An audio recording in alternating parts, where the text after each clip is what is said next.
en compagnie d'Eman Zahabi, le Québécois qui affronte Sean O'Malley ce dimanche à l'UFC Freedom 250.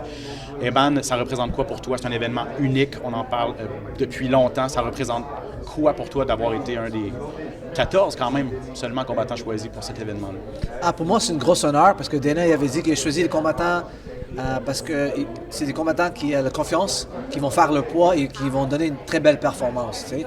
Puis si tu regardes la carte, avec tous les gars que je suis entouré, c'est un honneur d'être entouré d'eux et classifié comme un gars qui performe à chaque fois.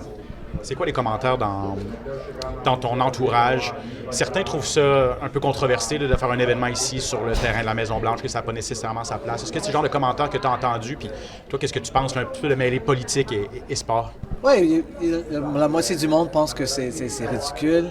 Puis il y a l'autre moitié qui trouve ça c'est vraiment cool et ils ont hâte que je me bats à la Maison-Blanche. Écoute, c'est du sport et c'est juste un venue. Tu sais, comme n'importe quelle place où on peut avoir un combat. C'est une venue très historique. Une chose qui est très bonne à cause que c'est à la Maison-Blanche, tout le monde va regarder ça. Et ça va être comme les Olympiques ou le Super Bowl, ou quelque chose d'immense. Et pour moi, ça va m'aider parce que pas tout le monde connaît mon nom et tu sais, je représente le Québec et le Canada, puis c'est une belle plateforme pour nous mettre sur la map.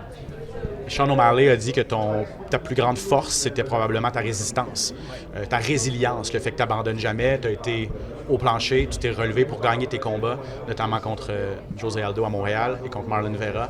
Est-ce que tu es content que ce soit ça qui ressorte le plus, cette résilience-là, que ce soit qui saute aux yeux, en fait?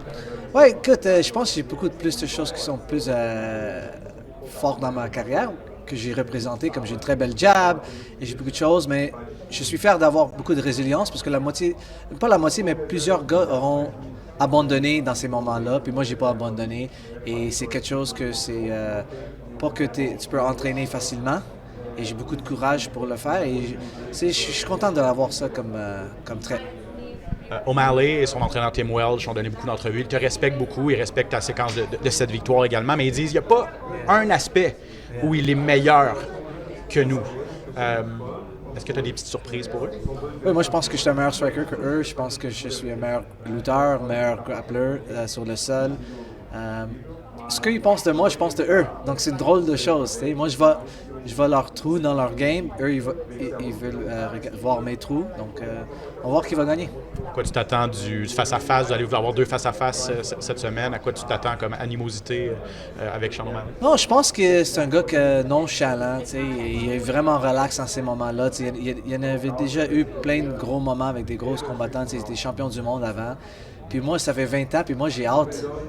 You know me, I can't wait. Je n'ai pas peur de lui, je n'ai pas peur de ce moment-là. Donc, je pense que ça va être plus ou moins amical jusqu'à temps que le combat il se passe. En terminant, Georges Saint-Pierre va être dans ton coin. C'était quelque chose que tu voulais. Il était avec toi à Montréal. Il va être encore une fois ici à Washington pour cet événement spécial. Est-ce que tu as une certaine pression? Ça fait longtemps que le Québec attend son prochain champion, son prochain Georges. Et c'est difficile. C'est impossible d'atteindre le niveau de Georges, évidemment. Mais un prochain champion québécois, tu crois? Est-ce que c'est un objectif que tu as? Oui, c'est bien sûr. Je veux être champion et je viens du Québec. C'est que je suis né là. J'ai fait même un petit documentaire sur YouTube. Vous pouvez checker ça. Je veux dire un gros merci au Québec et au Canada de prendre mes parents quand ils ont parti du Liban pour immigrer ici. Et je suis fier que Québec et le Canada, ils les ont pris. Puis mes parents ils sont venus ici pour nous donner une meilleure vie. Je suis fier d'être Québécois-Canadien et je suis fier de me battre à la Maison-Blanche en représentant le Québec et le Canada. Et je souhaite être un très bon champion pour vous après ce combat-là. Si je gagne avec une belle performance, je me bats pour le titre. Eman, bon succès. On ne va pas manquer ce combat contre Sean O'Malley à l'UFC Freedom 250.